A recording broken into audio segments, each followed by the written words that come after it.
Sir আজকে পড়াতে আসবেন? অবশ্যই পড়াতে আসবো। কেন, কি হয়েছে? স্যার আজকে চ্যাম্পিয়ন্স ট্রফি সেমিফাইনাল না? ও, তাই? স্যার আজকে ইন্ডিয়া অস্ট্রেলিয়া ম্যাচ।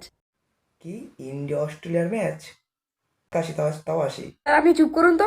আপনি নিজেই ইন্ডিয়া পাকিস্তান ম্যাচের দিন শরীর খারাপের বাহানা করে আসেননি। কি কি বললি? আবার বলতো। স্যার আপনি ইন্ডিয়া পাকিস্তান ম্যাচের দিনে শরীর খারাপের বাহানা করে আসেননি। আমার আমার দিব্যি মনে আছে। ওই দিন আমার শরীর খারাপ ছিল না। আমার ওই দিন ব্যাংকে কাজ ছিল, বুঝছিস? এটা ভুলে গেছিস? একটু ফোন করে বলে দেবেন যে আপনার শরীর খারাপ, আপনি আসতে পারবেন না পড়াতে। অসম্ভব, অসম্ভব। প্রতি সপ্তাহে আমি কি শরীর খারাপ বলবো? হুম? স্যার বলে দিন না আপনার বাবার শরীর খারাপ। না, না। বাবার শরীর খারাপ ছিল বাংলাদেশ আর ইন্ডিয়া ম্যাচের দিন ছিল ওইটা। ওইটা এখন বলা যাবে না। স্যার তাহলে আপনার দাদুর? না, না। দাদুরটা হবে ফাইনালের দিন। যদি ইন্ডিয়া ফাইনালে যায়, সেদিন হবে দাদুর শরীর খারাপ। সব সাজানো আছে আমার। আমার সব ফ্যামিলির লোকেদেরই শরীর খারাপ হয়েছে।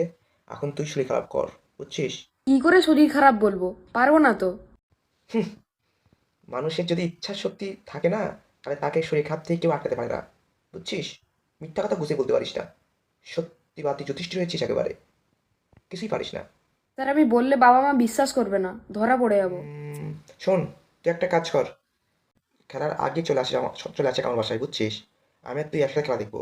আর তোর বাবাকে বলবি যে স্যার আজকে মেলাক্ষণ পড়াবে, বুঝছিস? আমরা দুজন একসাথে খেলা দেখবো। হ্যাঁ, ওটাই ভালো হবে।